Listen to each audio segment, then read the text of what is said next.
Hi everybody, I am Lucel Ann Mingilian, the third reporter of Group 7, and to continue our report, I am going to discuss the presidents of the Philippines who enacted the laws into their constitution to improve the lives of small farmers by offering them land tenure security and support services. Let's begin with President Manuel A. Rojas. He enacted the Republic Act No. 34, established the 70-30 sharing arrangements and regulating shared tenancy contracts, and the Republic Act No. 55 provided for more effective safeguards against arbitrary injections of tenants. Next is we have President Elpidio R. Quirino. He enacted the Executive Order No. 355 issued on October 23, 1950, replaced the National Land Settlement Administration with Land Settlement Development Corporation or the LASIDICO, which takes over the responsibilities of the Agricultural Machineries Equipments Corporation and Rice and Corn Production Administration. The third one we have President Ramon Magsaysay. He enacted the Republic Act No. 1160, abolished the LASIDICO and established the National Resettlement and Rehabilitation Administration to resettle dissidents and landless farmers. It was particularly aimed to rebel returnees providing home lots and farmlands in Palawan and Mindanao. Then we have the Republic Act No. 1199, the Agricultural Tenancy Act of 1954, governed the relationship between landowners and tenants, farmers by organizing shared tenancy and leasehold system. The law provided the security of tenure of tenants. It also created the Court of Agrarian Relations.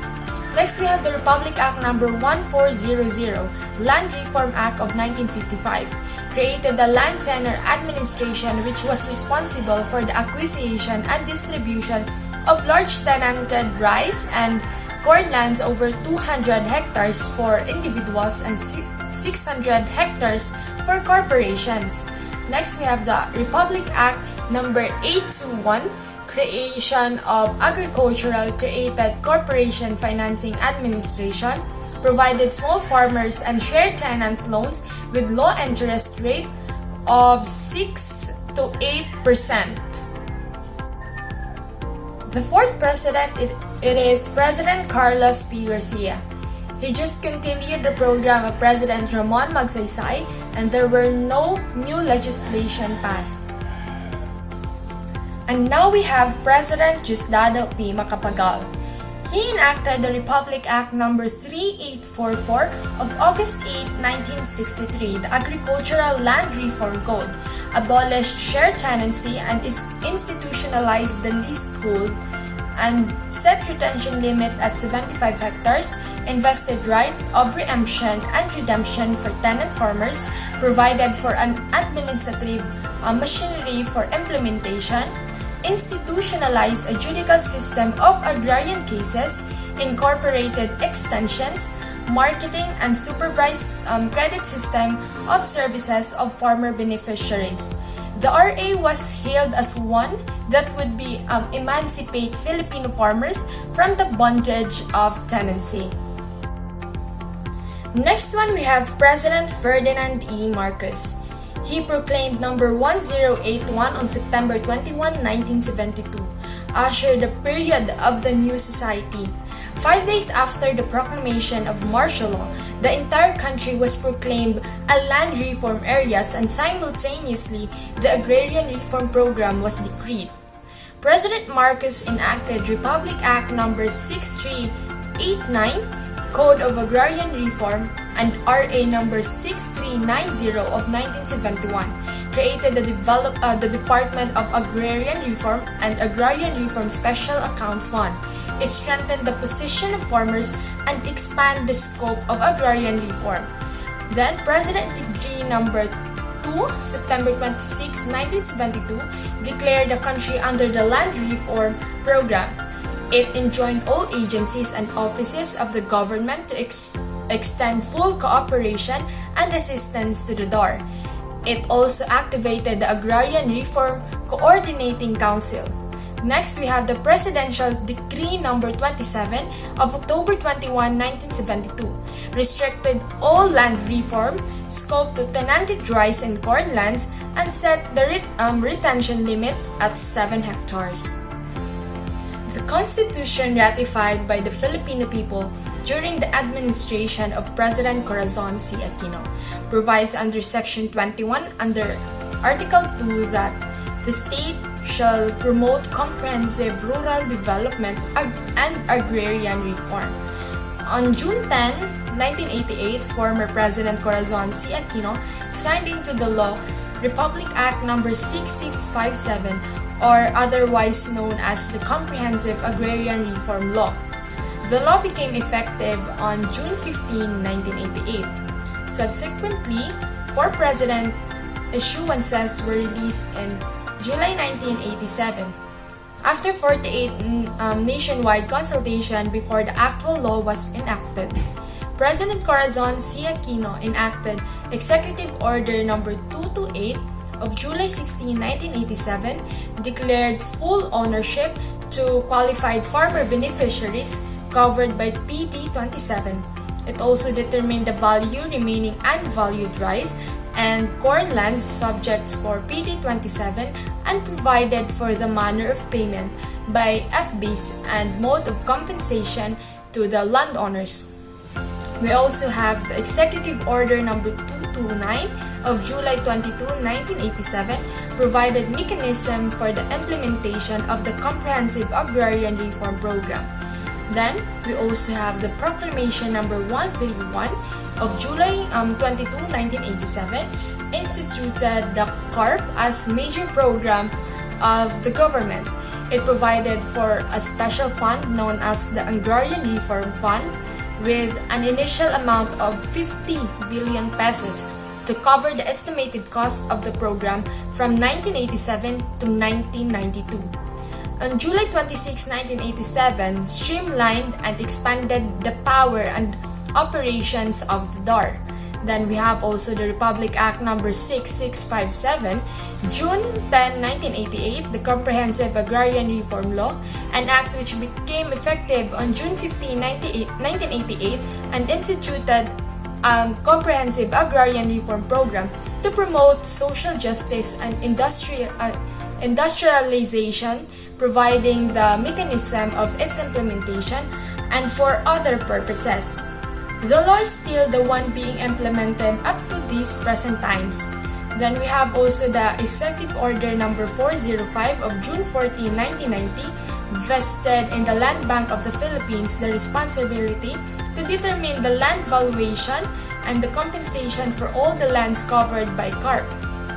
Next, we have the Executive Order No. 407 of June 14, 1990, accelerated acquisition and distribution of agricultural lands, pasture lands, fish ponds, agroforestry lands, and other lands of the public domain suitable for agriculture. Now we have President Fidel V. Ramos. When President Fidel V. Ramos formally took over in 1992, his administration came face-to-face with the publics who have lost the confidence in the Agrarian Reform Program. His administration committed to the vision, fairer, faster, and more meaningful implementation of the Agrarian Reform Program. President Fidel Ramos enacted the Republic Act No. 7881 of 1995, amended certain provision of RA 6657, and exempted fish ponds and prawns from coverage of CARP. Then he also enacted Republic Act No. 7905 of 1995, strengthened the implementation of the CARP. Executive Order No. 637 of 1997 limits the type of lands that may be converted by setting conditions, under which limits of type of lands that may be converted by setting conditions under which specific categories of agricultural land are either absolutely non-negotiable for conversion or highly restricted of conversion. Then he also enacted the Republic Act No. 835 of 1997, plugged the legal loopholes in land use conversion. Then the Republic Act 3-2 of 1998 provided additional 50 billion pesos for CARPS and extended its implementation for another 10 years. Now we have President Gloria Macapagal Arroyo. The Agrarian Reform Program under the administration of Arroyo is anchored to the vision to make the countryside economically viable for the Filipino family by building partnership and promoting social equity and new economic opportunities towards lasting peace and sustainable rural community.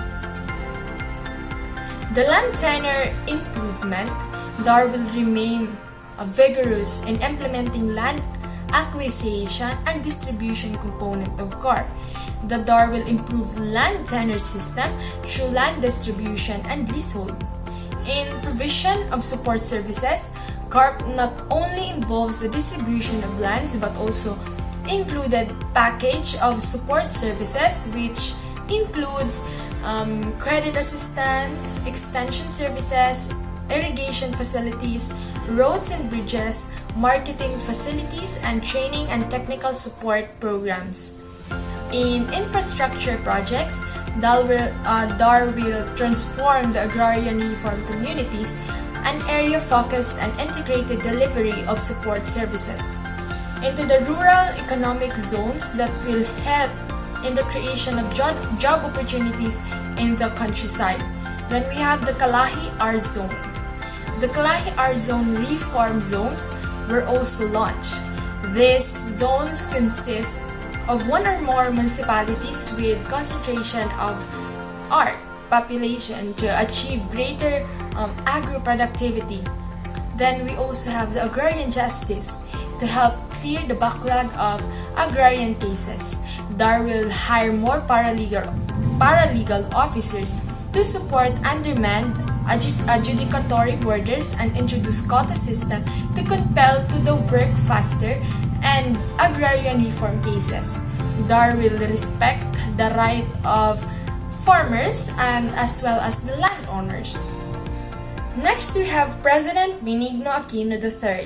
President Benigno Aquino III vowed during his 2012 State of the Nation address that he would complete before the end of his term the Comprehensive Agrarian Reform Program or the CARP, the centerpiece program of the administration of his mother, President Corazon Aquino.